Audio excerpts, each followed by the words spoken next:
سیر اعلام النبلاء کتاب کا نام ہے، دوسری کتاب کا نام ہے حلیۃ الاولیاء، تیسری کتاب کا نام ہے کنز العمال۔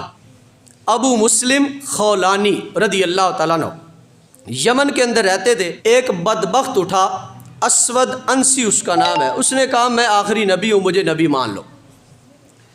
تو انہوں نے اسٹینڈ لیا، اس کے خلاف کھڑے ہوئے۔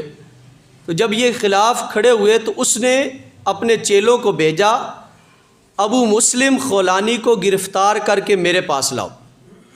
آپ کو گرفتار کیا گیا اور اسود انسی کذاب کے پاس پیش کیا گیا۔ جب پیش کیا گیا تو وہ کہنے لگا اتشہد انی رسول اللہ۔ 3 دفعہ اس نے سوال کیا، کیا مجھے نبی مانتا ہے، مجھے رسول مانتا ہے؟ انہوں نے کہا نہیں مانتا، میں تیری یہ بات سننا بھی پسند نہیں کرتا۔ اس نے پھر سوال چینج کیا، کہنے لگا اتشہد ان محمد رسول اللہ صلی اللہ علیہ وسلم، کیا حضرت محمد مصطفیٰ صلی اللہ علیہ وسلم کو رسول مانتا ہے، نبی مانتا ہے؟ تو کہنے لگے نعم، ہاں میں حضرت محمد مصطفیٰ صلی اللہ علیہ وسلم کو آخری نبی مانتا ہوں۔ 3 دفعہ اس نے یہ بھی سوال کیا، 3 دفعہ ہی آپ نے جواب دیا کہ ہاں اللہ نے ہمارے آقا صلی اللہ علیہ وسلم کو آخری نبی اور آخری رسول بنا کے بھیجا ہے۔ اچھا اس نے پھر کیا کیا؟ اس نے کہا اپنے چیلوں کو لکڑیاں اکٹھی کرو، آگ جلاؤ۔ تو پھر اس نے کہا اپنے چیلوں کو جاؤ رسیاں لے کے آؤ، ابو مسلم خولانی تابی، ان کے ہاتھ بھی باندھو، ان کے پاؤں بھی باندھو، اور ان کو معاذ اللہ گھسیٹ کر آگ کے اندر داخل کرو۔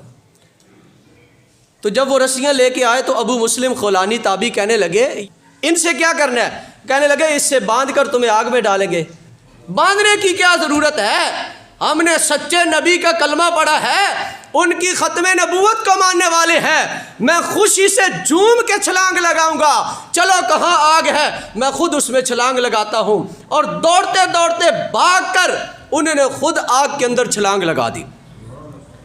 اچھا اب عقل کہتی ہے معاذ اللہ ان کے کپڑے تو جل گئے ہوں گے، ان کے جسم کے اوپر آگ نے تو اثر کیا ہوگا، لیکن امام لکھتے ہیں جب انہوں نے آگ میں چھلانگ لگائی ہے، جسم جلنا یہ تو دور کی بات ہے، جو کپڑے پہنے تھے وہ بھی نہیں جلے۔ یہ ہے جو محافظ ختم نبوت ہو صلی اللہ علیہ وسلم، اللہ اس کی ایسے حفاظت فرماتا ہے۔ اچھا جب آگ میں گئے کچھ بھی نہیں ہوا، آگ گلزار بن گئی، ٹھنڈک میں چینج ہو گئی، تو وہ باہر نکلے تابی، تو وہ بڑا حیران ہوا، کہا اس کو دھکے دے کر نا یمن سے باہر نکال دو، ہماری شکست ہو رہی ہے، یہ بندہ جیت رہا ہے۔ جب یمن سے نکالا گیا تو انہوں نے کہا رحمت دا مہینہ ہے، لوکاں دیاں لکھ 18 ساڑھی 18 مدینہ ہے۔ انہوں نے کہا میں پھر مدینہ شریف میں جاتا ہوں، یہاں میری جگہ نہیں ہے تو میں مدینہ شریف میں جاتا ہوں۔ حضرت ابو مسلم خولانی رضی اللہ تعالیٰ عنہ مدینہ شریف کی طرف گئے۔ جب گئے تو کریم آقا صلی اللہ علیہ وسلم کا وصال ہو چکا تھا اور سیدنا صدیق اکبر رضی اللہ تعالیٰ عنہ کی خلافت کا زمانہ تھا۔ گئے مسجد نبوی میں اور وہاں جا کر نماز پڑھی۔ جب نماز پڑھی ستون کے پیچھے کھڑے تھے تو حضرت عمر بھی مسجد نبوی کے اندر تشریف فرما تھے۔ جس وقت حضرت عمر بن خطاب رضی اللہ تعالیٰ عنہ نے دیکھا تو چونکہ صحابہ وہ ہیں جن کو اللہ نے یہ شان عطا فرمائی ہے، وہ اپنے دل کی نگاہوں سے دیکھ کر یہ بتاتے ہیں کہ یہ سرکار کی ختم نبوت پہ پیرا دے کے آیا ہے۔ دیکھ کر فوراً سمجھ لیا۔ حضرت عمر بن خطاب رضی اللہ تعالیٰ عنہ آگے آئے، فرمایا یعنی 2 سوال کیے۔ پہلا سوال یہ کیا کیا آپ اس بندے کو جانتے ہیں حرک بالنار فلم تدرہ، جس بندے کو سرکار کی ختم نبوت کے لیے آگ میں ڈالا گیا اور آگ نے اس کو کچھ بھی نہیں کہا، اس کو جانتے ہیں؟ پھر آپ نے دوسرا سوال کیا، کہنے لگے خدا کی قسم دے کے میں کہتا ہوں انتا ہوا، مجھے لگتا ہے آپ ہی وہ ہیں، مجھے لگتا ہے آپ ہی ہیں وہ جن کو سرکار کی ختم نبوت پر پیرا دینے کی زد میں آگ میں ڈالا گیا تھا اور آگ نے کوئی نقصان نہیں دیا۔ وہ کہنے لگے ہاں اے عمر بن خطاب، میں ہی وہ خوش نصیب ہوں جن کو اللہ نے یہ شرف عطا فرمایا ہے۔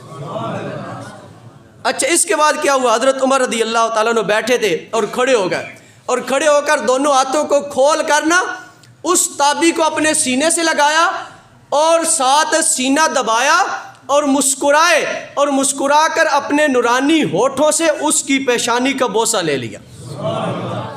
کہا یہ بندہ بڑا قیمتی ہے, یہ عاشق بڑا قیمتی ہے, جس نے سرکار کی ختم نبوت کی خاطر اپنے آپ کو پیش کیا ہے, آگ میں چھلانگ لگائی ہے اور اللہ نے کرم فرمایا ہے, ایک بال کو بھی نقصان نہیں پہنچا. آپ نے پھر اس کا ہاتھ پکڑا, کہا چلو اب میں نے تمہارا استقبال کیا نا, تو اب سیدنا صدیق اکبر کی بارگاہ میں چلتے ہیں. اس عاشق کو سیدنا صدیق اکبر رضی اللہ تعالیٰ عنہ کے پاس لے کر گئے. حتی اجلسہ بینہ و بین ابی بکر الصدیق, جب گئے تو خلیفہ بلا فصل اس امت میں جن کا سب سے بڑا مقام ہے, پہلے خلیفہ, پہلے صحابی, پہلے ولی, پہلے نمازی, پہلے مجاہد, پہلے محافظ ختم نبوت, محافظ ناموس رسالت, انہوں نے کھڑے ہو کر حضرت ابو مسلم خولانی کا استقبال کیا. جب کھڑے ہو کے استقبال کیا تو فرمایا عمر آپ ادھر بیٹھ جائیں, میں ادھر بیٹھ جاتا ہوں, آج اس عاشق کو ہم نے اپنے درمیان میں بٹھانا ہے. اب درمیان میں ابو مسلم خولانی بیٹھے ہیں, دائیں جانب صدیق اکبر ہے, بائیں جانب عمر فاروق رضی اللہ تعالیٰ عنہما ہے.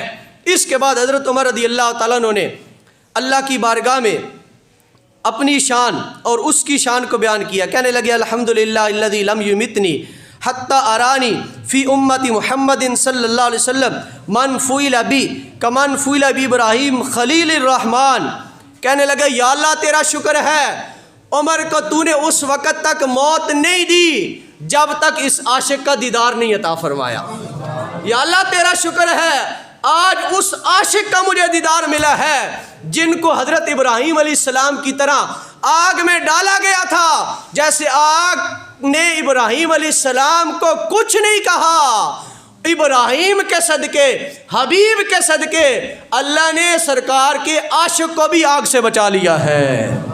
اس کے بعد کہنے لگے وہ ابو مسلم خولانی تابی ایسے ہاتھ جوڑ کر سیدنا صدیق اکبر رضی اللہ تعالیٰ عنہ کی بارگاہ میں, تمہارا شکریہ, تم نے بڑی حوصلہ افزائی کی, تم نے بڑا پیار دیا, بڑا استقبال کیا, استغفر لی, اب ذرا میرے لیے بخشش کی دعا کر دو. تابی کہنے لگے سیدنا صدیق اکبر رضی اللہ تعالیٰ عنہ سے آپ میری بخشش کے لیے دعا کر دو تاکہ یہ بھی میرا کام اللہ کی بارگاہ میں قبول ہو جائے اور آپ کی دعا بھی مل جائے. اب خلیفہ بلا فصل کہتے ہیں انت احق انت القیت فی النار فلم تحرق. آج ابو بکر نہیں دعا کریں گے, آج تم ابو بکر کے لیے دعا کرو. اتنا بڑا مقام, تابی کا مقام نیچے ہے, صحابی کا مقام اوپر ہے, اور جو سب سے بڑے صحابی ہیں وہ کہہ رہے ہیں تم بڑے قیمتی ہو, تمہیں آگ میں ڈالا گیا ہے, آگ نے تمہیں جلایا نہیں ہے, اللہ نے تمہیں یہ شان عطا فرمائی ہے. اب خلیفہ بلا فصل میں صدیق اکبر تمہیں یہ اعزاز دیتا ہوں, تم میرے لیے دعا کرو, تم دعا کرو گے میں ابو بکر صدیق اس دعا پہ آمین کہوں گا.